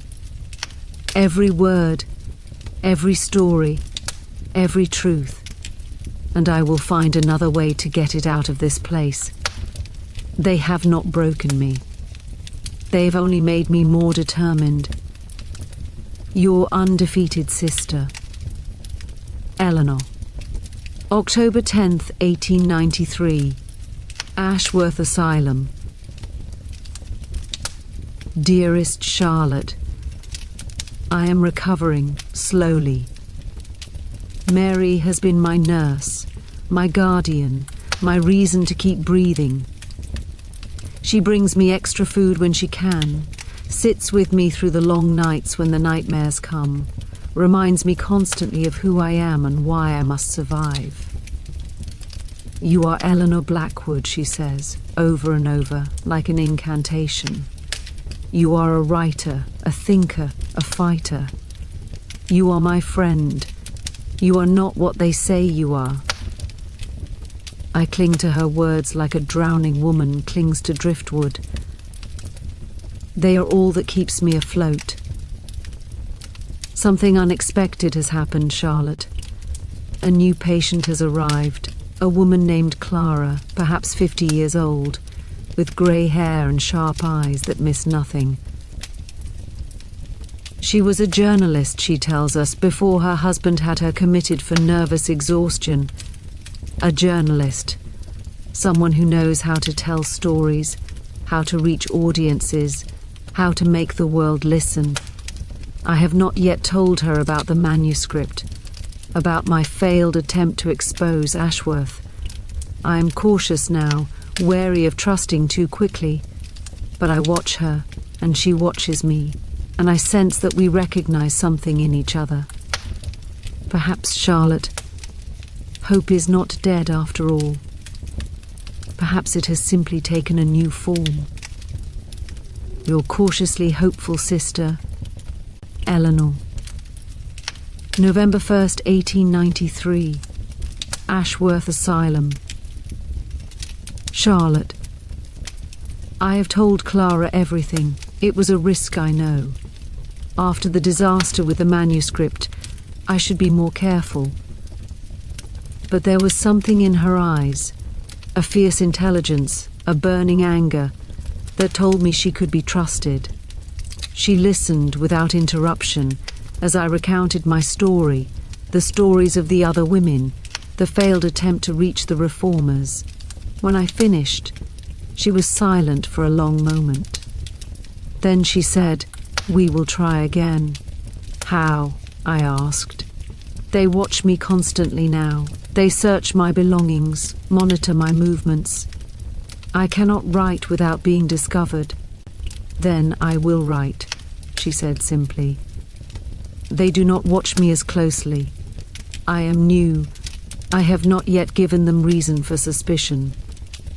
I will document everything, and when the time is right, I will find a way to get it out. But how? Delivery wagon? There are other ways."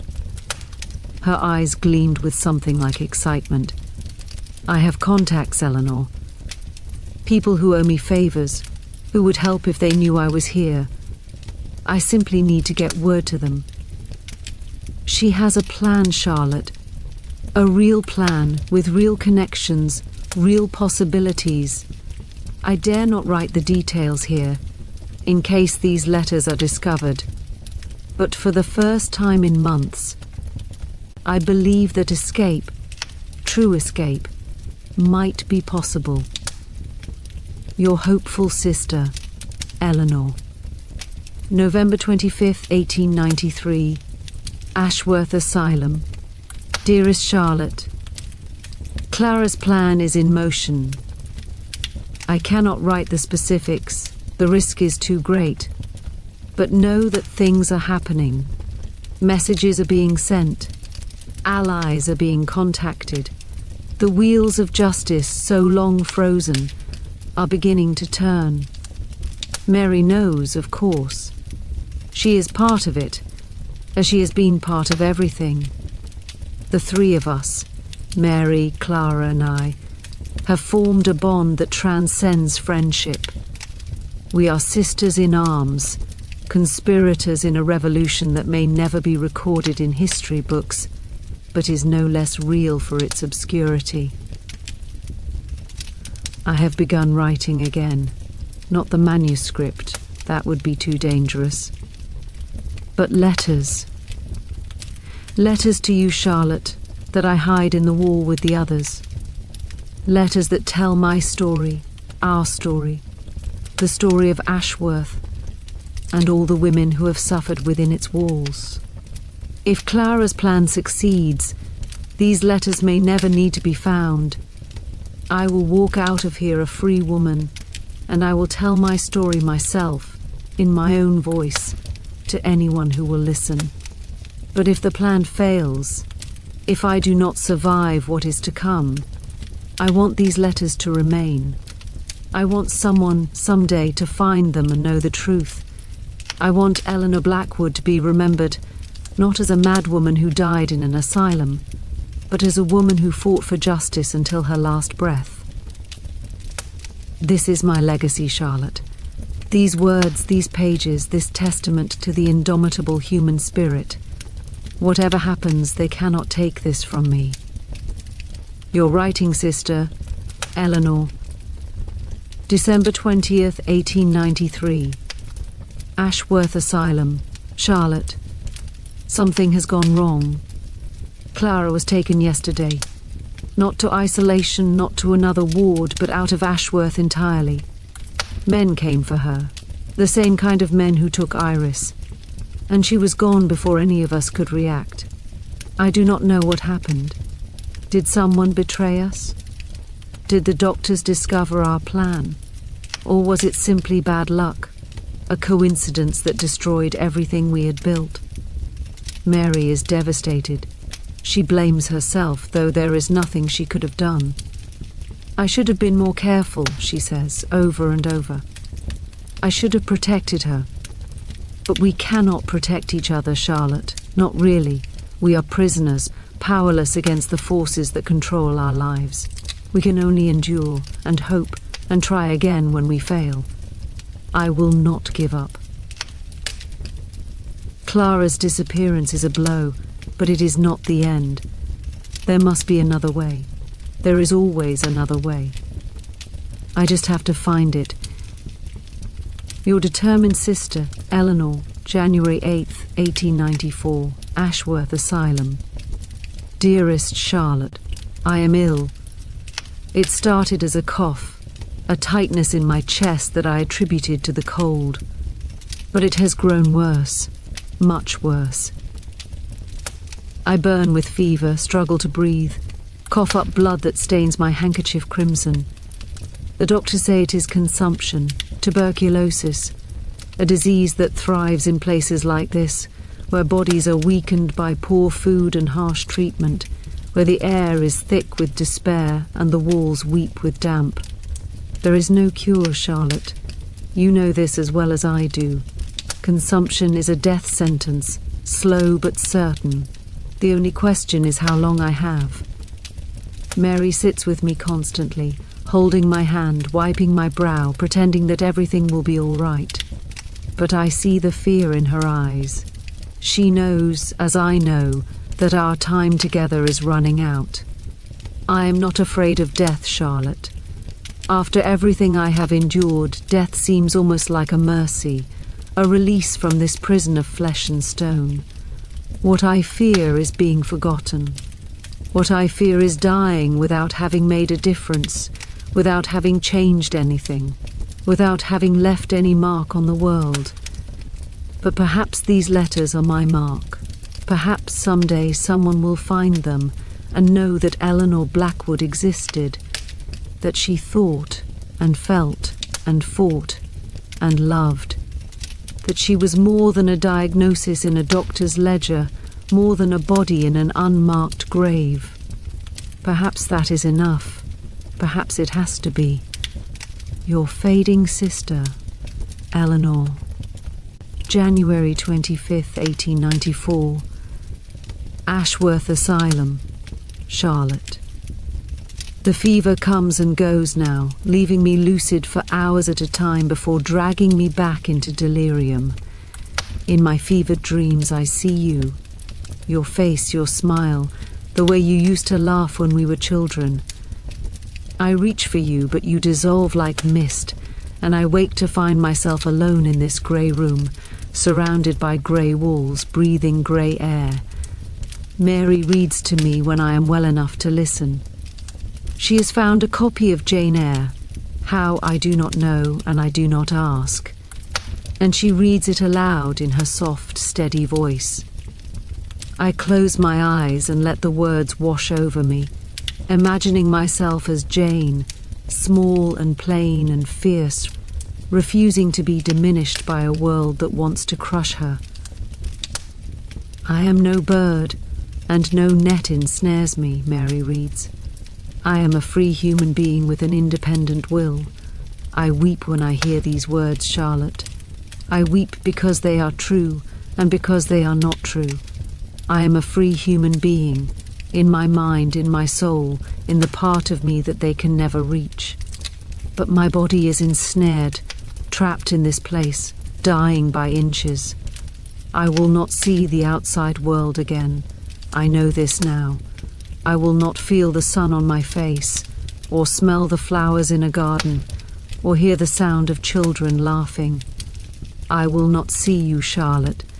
I will not hold your hand or hear your voice or tell you how much I love you, but I will die as myself. Eleanor Blackwood, unbroken, undefeated, unbowed. That is my final victory. That is what they can never take from me. Your loving sister, always, Eleanor. February 10th, 1894. Ashworth Asylum. Dearest Charlotte, I am writing this in the small hours of the morning, by the light of a single candle that Mary has smuggled into the ward. My hand shakes, my vision blurs, but I must write. I must leave these final words for you. I dreamed of Mother last night. She came to me in the darkness, her face soft and kind, her arms open wide. My darling girl, she said, you have been so brave, so very brave. I'm tired, Mother, I told her. I'm so tired of fighting. I know, my love, but you don't have to fight anymore. You can rest now. You can come home. I woke with tears on my face and a strange peace in my heart. I am not afraid anymore, Charlotte.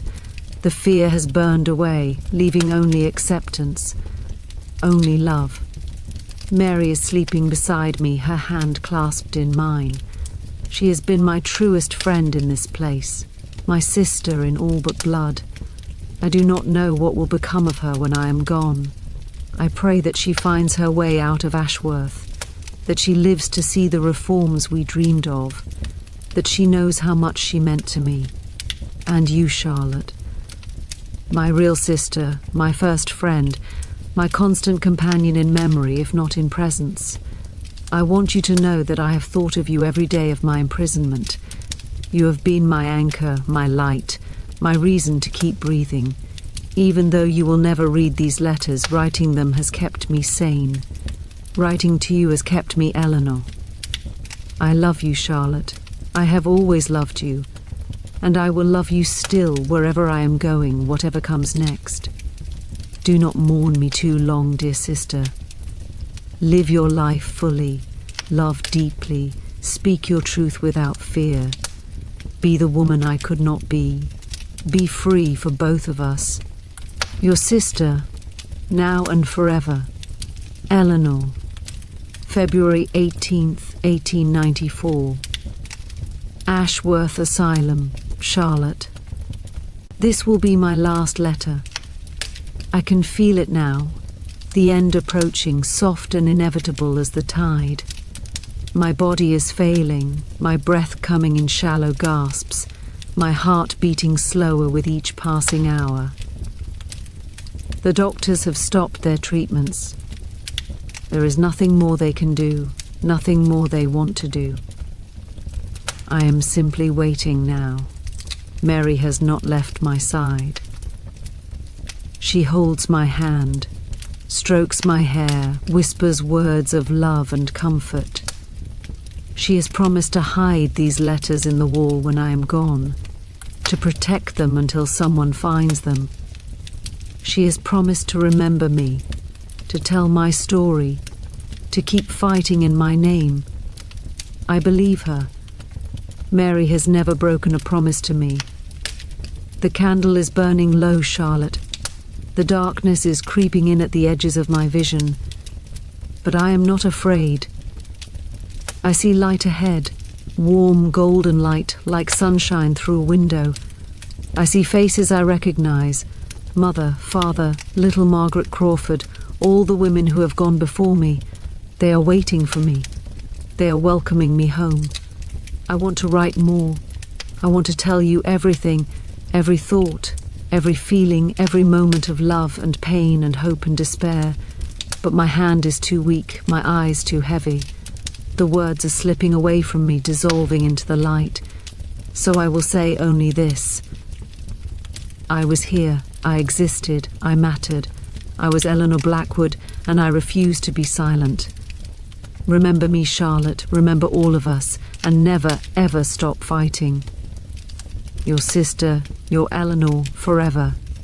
The following fragment was found tucked beneath Eleanor Blackwood's pillow after her death, on February 19th, 1894. It appears to be the beginning of a letter she was unable to complete. February 19th, 1894. Ashworth Asylum.